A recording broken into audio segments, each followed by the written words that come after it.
What's up, guys? Welcome to another edition of Before the Whistle presented by BRK Insurance Group.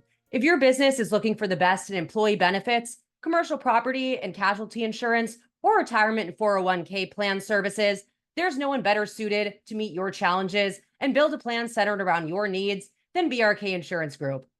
What's up, y'all? Happy Friday. Again, it's your host, Maddy Hudak, here on Before the Whistle, coming back to you with my regularly scheduled guest episodes. And as I've kind of alluded to on some of my previous episodes, trying to get some more guys on to preview Tulane's upcoming pro day on March 26th. I had spoken with Jarius Monroe, defensive back for Tulane, a couple of weeks ago, and I just love having these conversations with these Tulane guys. It's more about, it's more than football when you talk with them. There's just so much you can learn about life, leadership, about yourself through talking with these guys. And someone that exemplifies that just as much so is center Sincere Haynesworth, who is my guest for today's episode. Again, someone that's been, ever since I have been the sideline reporter at Tulane, he's been one of those steadfast people that has been there the entire time. He was there from Michael Pratt's inception, coming into that starting role in the 2020 year, and watching how they have grown throughout the last couple of seasons and how much Sincere Haynesworth really grew into his own. And it's just become such one of those pinnacle leaders. And you hear all about the greatest single season turnaround in college football history at Tulane and this PowerPoint presentation. A lot of that, we talk about Nick Anderson, Dorian Williams, Michael Pratt, but the fourth captain involved in that was Sincere Haynesworth. And not only did he have a key role in that, but his decision to come back, get his master's in psychology, and stay for one last season made all of the difference in Tulane's ability to sustain success. And he's just someone you can learn so much about yourself again and life through. And I'm looking forward to talking with him on today's show. I think just kind of going through everyone's off-season journeys helps people kind of see what this process is like once you guys leave Tulane. So you said that you're out in Georgia training, but just tell me a little bit how that's been going for you this off-season. Yeah, it's been going really well. It's fun training for the pro day drills and all that. It's a little bit different from, regular offensive line work and just preparing to move fast. And, usually we're preparing to move like very powerfully, move people. It's different having to move yourself and move fast. So it's been a process. It's been really fun and, really changing. It's going to change a lot of the way I train going forward too, and kind of learning how, off-season training works for, outside of college football. You got to find kind of your own trainers, find what you like and find what works for you. So it's been a fun process for sure. Yeah, so just kind of getting that agency, you mean, to really be able to seek out what process kind of works best for you in the off season, do you mean? Yeah, for sure. Like kind of at the beginning of it, kind of lobbying around, seeing what different facilities offer, meal prep wise, housing, pricing, all those things that, work for your situation. And then also just making sure that the people that you're working with have your best interest in mind, and, that they're working, for you and to help you. And not, just to have your name attached to something or, just wanting payment. So making sure that they're doing right by you for sure.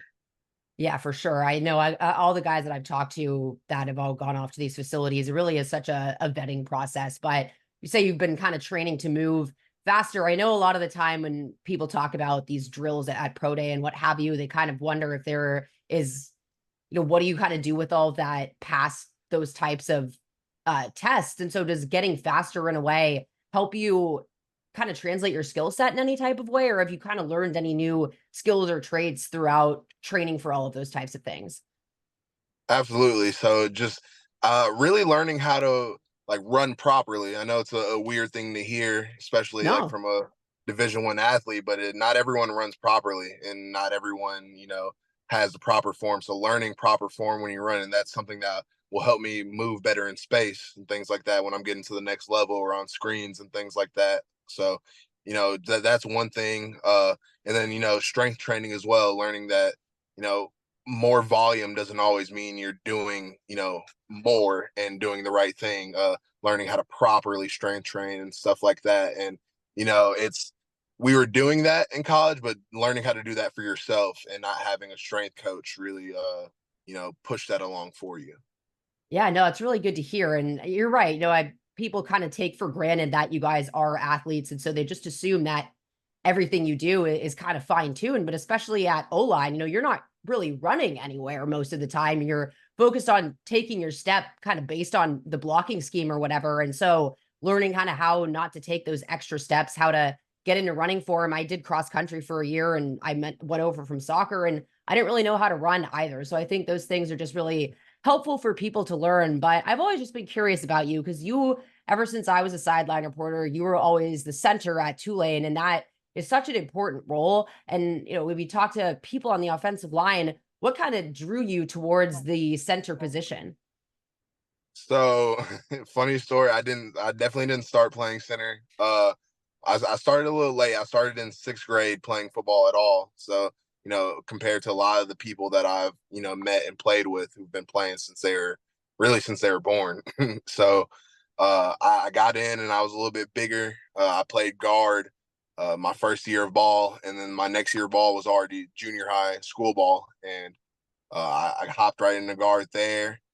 Just really got comfortable. And freshman year of high school, the center that they wanted there just didn't show up one day. It was like the first couple of days of practice, he just didn't show up for practice. And I was waiting for my turn.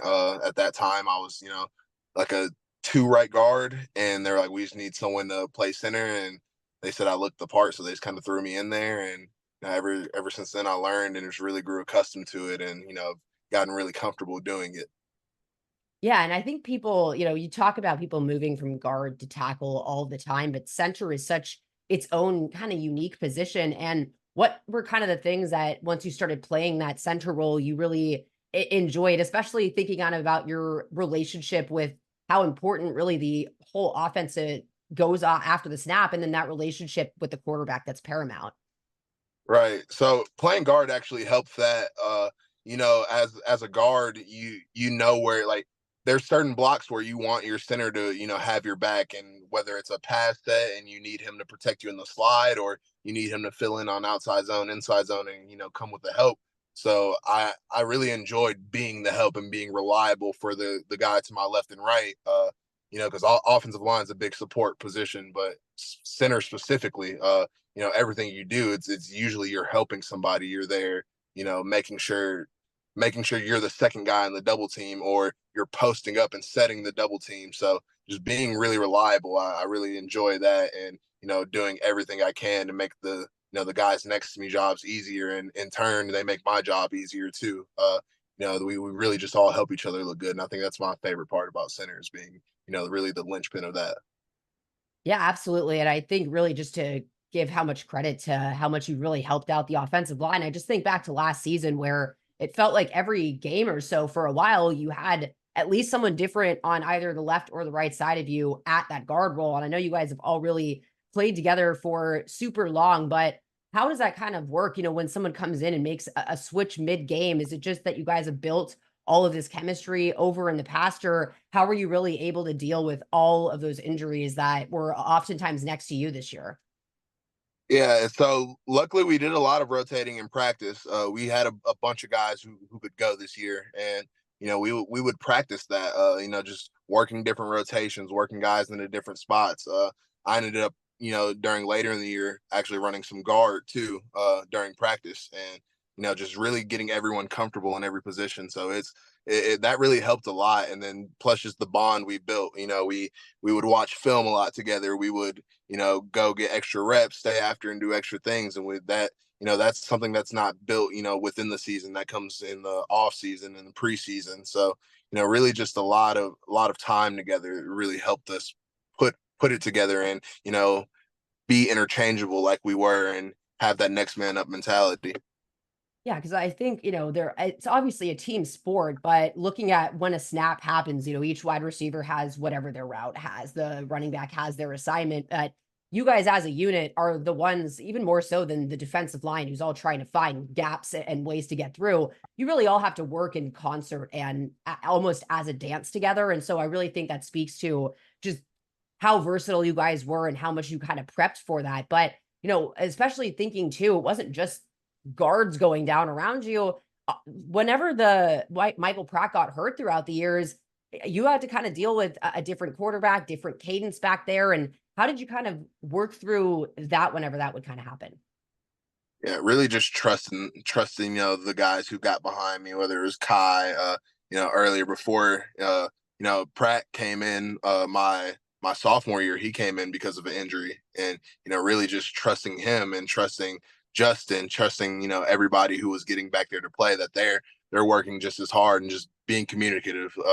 If I needed them to be louder on the cadence, if I needed a louder clap, if I needed them to get more under center, just those things being clear. And we're all in this together, so it's not being timid about what you need or being secretive. It's about clearly communicating those things and trusting that they trust my opinion as well. So talking and be like, hey, I see this, or I need this, and they same way, like, hey, I need you to do that, I need you to get the snap here, I need you to be on time with this. And again, just really building that bond with everybody, because again, we're only as strong as the weakest link. And there's 11 of us on the field that've got to hit at the same time. It's not like defense. You can have a guy who messes up and makes a great play, and Right. not all 11 work in concert all the time. But when you're on offense, all 11 guys have to be on the same page for anything to work. So really just building that bond and building that trust. Yeah, it's a really good point too. Especially kind of putting it in perspective with a defender being out of position, but sometimes you end up being in the right spot, but that doesn't really happen on the offensive line. And it's true. I mean, especially with you and the quarterback, bad snap, wrong protection call, and really just the whole play's dead. And so being able to really just handle that as it comes, I think really speaks to your leadership abilities. But just kind of, how important that relationship really is. What was it kind of like being able to grow together with Michael Pratt and have that relationship really be a strong, consistent one? Was it 3 years that you guys played together? Hmm. Kind of take me Yeah. through that and how that was. Yeah, so from the jump, he got on the campus early, and he had big goals for himself. And one of the first things he did was, I remember he got with Deuce Watts at the time and really built a connection with him, and started throwing with him and doing all that. And then he got with me as well. We would take extra snaps and start to hang out and build a bond as well. And just from there, it really just started, and being together all the time. We ended up living together for about a year and a half as well. Just seeing each other, being there for each other outside of practice, outside of ball, and again, just being both being professional, and understanding that we both have big ambitious goals, and we need each other to make those happen. So just getting on the same page all the time, and putting things together for the rest of the guys. There's a few times we went out and to the Fly in New Orleans. I'm not sure if you know where that is, Yeah, but I do. just getting the guys out there and throwing some stuff on the grill for everybody and coordinating that. So just really, really doing our part as leaders has brought us together even more. And it was a lot easier when there was just a natural connection and a natural friendship too. Absolutely. And then you guys really being the offensive captains together, it just kind of makes sense. And you talk about that leadership role. And I do want to just kind of ask about that more too, because as much as the talk about the greatest single season turnaround in college football history, I've heard so much about how you guys as captains, you, Michael Pratt, was it Nick Anderson and Dorian Williams as the other captains that season? Or am I missing someone there? No, that was right. Yeah, and so you guys all got together after the 2-10 season and really initiated and sparked that, again, greatest single season turnaround. So just kind of take me back to that and what you guys saw in that moment and how you were really able to lead through that. Yeah, so really that started with just the four of us. We got elected captains towards the end of that 2-10 season, and we understood that that season was like nothing like that could ever happen again. And we were very determined on that. We set our goals for that that week before really spring ball and all that started. We were still on break, and we got together and we're like, hey guys, like we gotta figure something out. We gotta get something together. We gotta do whatever it takes. And so the four of us sat down together, and we talked about some things that were non-negotiable that we had to have as a team and that we needed to be on the same page on, as captains, as members of the team. We put a PowerPoint together so we could do a player-led team meeting, all of that. And luckily, Coach Fritz was on board with us too, and really allowed us to take lead in that role. He had us on board with hiring Coach Hester, Coach Svoboda at the time, and we were able to be a part of those interview processes and give our input about where we thought the team needed to go and what we needed. And that was just a huge thing for us to sit down and communicate that together and really take the reins of it's our team. Coach Fritz could only do so much as a coach, and we needed to take some initiative as players to really push things along.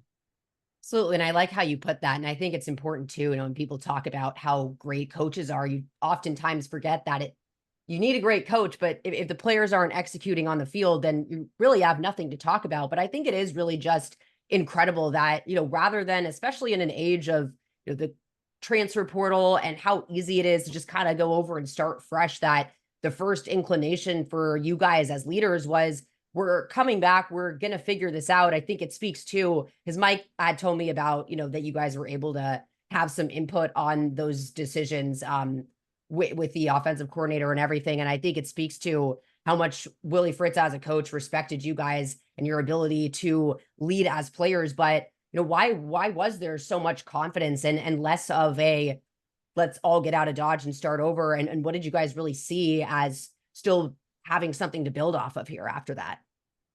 Yeah, so we knew that entire season we knew we had the talent to do what we did the next year.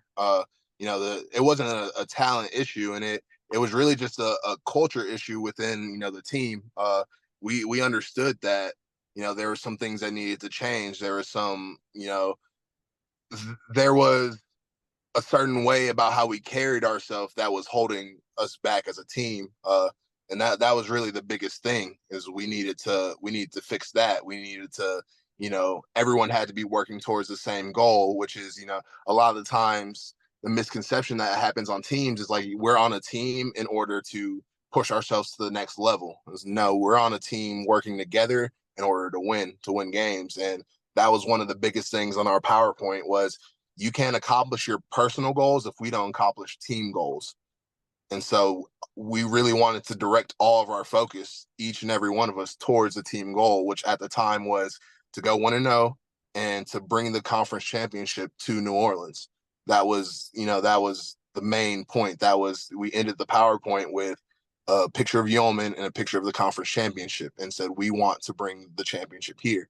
So having that site set was, a great thing for us to, really just follow the entire year and to base our entire, spring ball, off season, summer workouts, to base it all off that, and to, have those team meetings to remind everyone, like, this is our goal. It's, you have your own goals and that's fine. But if we can't accomplish team goals, no one's going to get the recognition that they deserve. No one's going to get the shine they deserve. So really pushing that along. Yeah, and I've always loved that you guys did a PowerPoint, because that just speaks to me as an only child that used to make them growing up all the time. But they really do help with a visual. But I think it really just speaks again to how big of leaders you guys are and how much that really goes past the field just to have the initiative to do something like that. And again, when you talk about coaches, you hear about culture and how they really build it. But I think people really kind of overlook the fact that players can be just as responsible for building a culture and bringing guys towards that goal. And all of that to say, clearly you guys saw that a culture was missing there. And what is culture, which is such an overused word sometimes, but I think it really has such an important place in explaining all this about Tulane. What did culture really mean to you then and now? What it meant to me was, everyone pulling for the, like I said, just pulling for the same team goals. Just really being accountable in order for your guys next to you, your brother next to you, to trust you. We shouldn't have to worry about small things like, is he gonna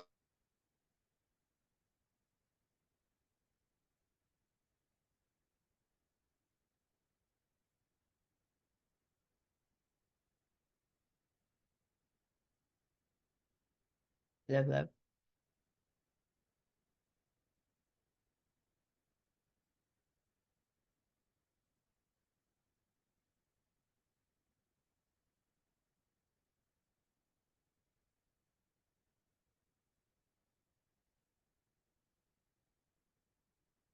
I think you froze. If you can hear me, I'll just wait until it unfreezes.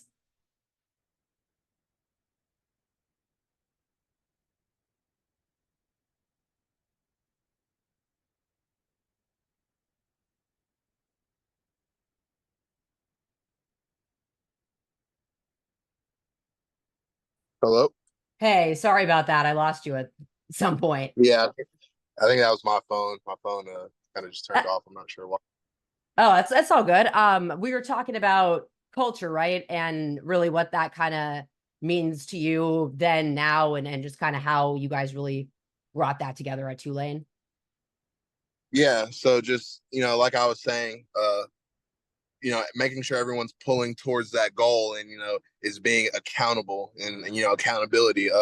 Not worrying about whether or not someone's gonna make their rep or hit a certain time. Make sure everyone's in the right places. Not having to waste time on guys having to do punishment for not going to classes. Things like that, and just really tightening the reins and just the little things, right? It's the little things start to add up. And if you can't trust somebody to, pass their classes, be to their classes on time, be at workouts on time, meetings, all that, like, everything outside of ball, if you're, focusing your attention to those things, you can't put 100% attention into ball, into practices, into lifts, workouts. So, really just making sure everybody was, very clear and understanding of that was that was our goal. We were there to win. We were there to play football and put our attention towards that. you know if you're always on the list, if you're always in punishment, or you're always missing things, then you can't be relied on. And that's something that we needed the most, was reliability. Yeah, 100%. Talking with Nick, I remember just the accountability, the reliability, and genuinely feeling a brotherhood is what kind of pulled that all together for you guys. And I feel like, it's one thing to build that for that season, have everything end the way it did with the Cotton Bowl. And then, you kind of decide to come back for one last ride with Michael Pratt. Was there any challenges in kind of sustaining that culture after the fact with a new group of guys a little bit, and just kind of starting a new season? Was there any pressures or anything as well of sustaining that same culture and standard from that last season? It was very natural. The guys we brought in, the guys Coach Fritz did a very good job recruiting and getting transfers. Everybody was quick to buy into the culture, and so it was a very smooth transition. And there's obviously going to be each team's going to have its things and its problems that need to be worked out, but there wasn't that many. There wasn't a lot to get through, and so we had a few coaching changes and things like that, but we were still very in control of the team as players, and as a team, we were still very player led. And so just being able to, continue that culture, that was, the biggest reason why I decided to come back. And, I'm sure Michael too, wanted to continue building that culture. It's hard to, have 1 year and then have, all those captains leave, and, the tradition and culture of things kind of gets lost. But to really establish that for the younger guys there, and the freshmen who are a part of that, who are sophomore this year, to have another year to learn what that looks like, that was very important to us.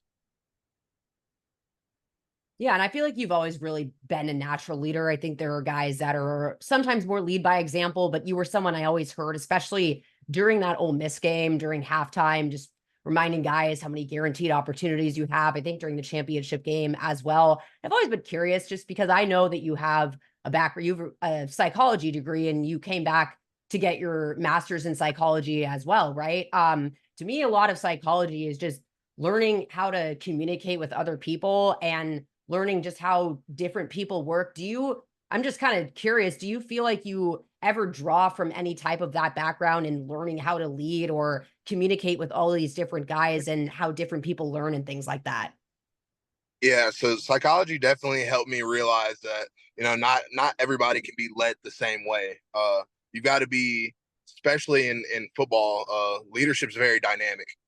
You've got to be able to adapt to, different types of characters, different players. And so that's something I understood, from psychology. And it was kind of a natural thing for me, just how I grew up. If you see something, say something. And so it was, with psychology and that, it kind of came natural to me, and just kind of say what felt right. If I saw someone, if I saw someone not doing something right, to speak up, or if I saw guys, for whatever reason not being able to be in the moment, not be 100%, to speak up to that, and kind of feel that energy of what we needed. So I definitely think psychology has helped that, and helped me kind of learn more about my leadership style, and everyone's leadership style, and then also people who are being led, and my team and all of that, just to really understand how people learn, how people need to be led. Just really understanding that, and learning more about that, learning as much as I can about people too, through conversation and bonding, just knowing what they need and when they need it. Super important. Yeah. I obviously didn't end up going into the psychology field, but I just feel like more often than not, it really helps me learn how to communicate with each person on kind of an individual basis, and allow me to learn better how to effectively communicate and resonate with them. And I know you have a ton going on, so I won't keep you too long, but just kind of in light of that same thing, is there anything that you learned about yourself, being a leader over these last couple of years, going through these different changes and seeing this kind of legacy through? What was kind of the biggest thing that you learned about yourself? I learned pretty early on. Like you mentioned, I was able to jump into a leadership role pretty early. Uh, during that process of me kind of turning into a leader of a college program, I learned that you don't have to wait.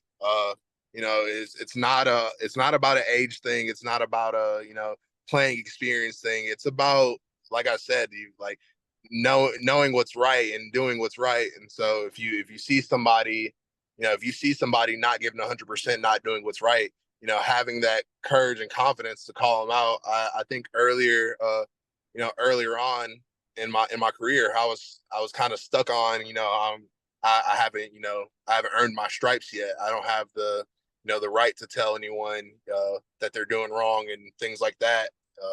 And so just really learning that, that stuff didn't matter. I kind of learned quickly that there was guys older than me on the team who still in a way looked up to me, because I was able to do that. I was able to, not be afraid to say something. And, I didn't really care whether or not what I was saying was the popular opinion. I was, determined to do what was right to do, what would, push the team along, and, get us to victories, get us to a winning culture. And so, just really learning that, and then learning about myself, that type of stuff is what I like to do. I like to help people out. I like to, get people going in the right direction. So, just that, and helping myself realize that was something that I could, help the younger guys with, and help them understand too. There's no such thing as too young to lead, or too young to, be a voice on the team. Like, if your voice needs to be heard, it needs to be heard. I'm just going to leave it at that, Sincere, because that really is just a great way to put it all. It's easy to hear a promo in the middle of a podcast and think, of course they like the product, they're paid to. Well, if you know me at all, then you know two things. One, I'm truthful, almost and often to a fault. And two, if I were in it for the money, I'd certainly be doing something else. So believe me when I say that I genuinely love Blue Oak Barbecue. The food, the drinks, the people, the location, yes, all of that. Blue Oak Barbecue has a great selection of your favorites from the smoker, fantastic sides, and as I will continue to say each and every week, awesome bar specials. Go check them out. Blue Oak Barbecue, located at 900 North Carrollton Avenue here in New Orleans, or visit them online at blueoakbarbecue.com. And I'm going to run through those March specials again. I did miss MJ's text by premier mixologist over at Blue Oak that included the, as always, Mondays, red beans and rice. It's Trinity red beans and rice, BBQ baked potato on Thursdays. But what I missed throughout that week, you got your pimientos rellenos, brisket stuffed pepper. I botched that. That's on Tuesdays. Then you have your brisket Reuben on Wednesdays. Thursdays is that barbecue baked potato. Fridays is a redfish roll, another thing I have on my bucket list now. One half of a jerk chicken on Saturday. And then you got your full English breakfast on Sundays. So pip, pip, cheerio, and see y'all at Blue Oak Barbecue.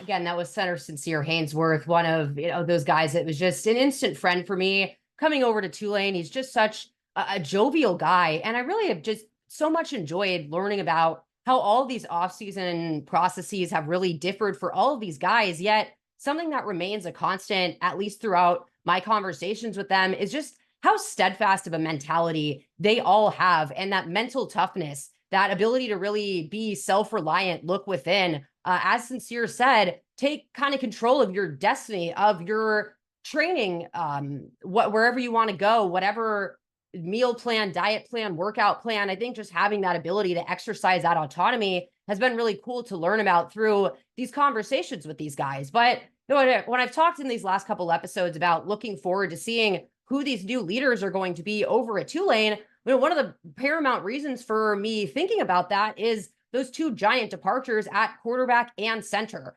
We always talk about quarterbacks and how important they are to a team, but what stuck out to me the most this year, especially in those moments where Michael Pratt was hurt for stretches and Sincere Haynesworth was there, the confidence that he instilled in Kai Horton, how comfortable and settled they really felt. When we hear Ty Thompson talking about leading and kind of learning how to lead, being more of a lead by example guy, if you're looking for a vocal leader and a very measured one at that, I would just look no further than Sincere Haynesworth. There were just multiple times this last season where adversity was going on in the game, and immediately I heard Sincere Haynesworth's voice. And it was just reminding them all a lot of the way that I used to hear Nick Anderson speak, that they only have 12 guaranteed opportunities, that for these guys that were seniors, this is their last run. This is their last time together at Yulman Stadium. If I remember correctly, echoing those sentiments in that championship loss against SMU. It's just been such a pleasure to watch these guys all grow. And I felt always a special kinship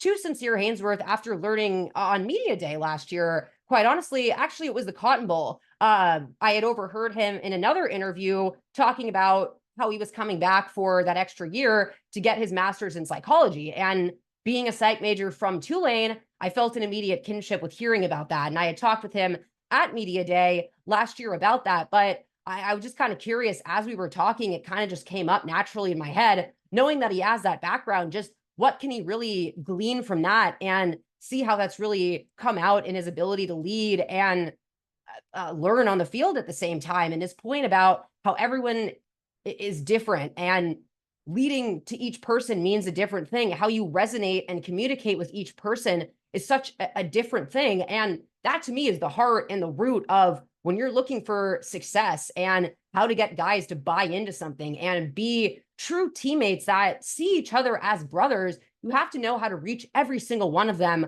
on an individual level. And so for him to be able to speak so eloquently about that already, when you look at going on and projecting to the next level for a center, as much as it's just as important for quarterbacks, and I talk about this when I talk about Mike Pratt, that being that leader to a group of strangers is going to be your most important trait that teams are looking for. But for every team, even if it's a veteran quarterback, if you have a guy come in, that center, to me, is the next important role. Because as he said, unlike defense, where someone can screw up and still be in a position to make a play, if that's where the offense makes their move, they all have to work in concert. And I just know that Sincere, in any locker room he's in, being able to instill that confidence, be it someone stepping in at guard due to an injury on either side of him, getting that rapport and chemistry with a new quarterback. I've seen him do it in season so many times already. And I know he'll just be a giant asset to a locker room. And another guy that I continue looking forward to covering heading into this pro day. I just think it's so rich with these guys. And as I've said on past episodes, I think that you really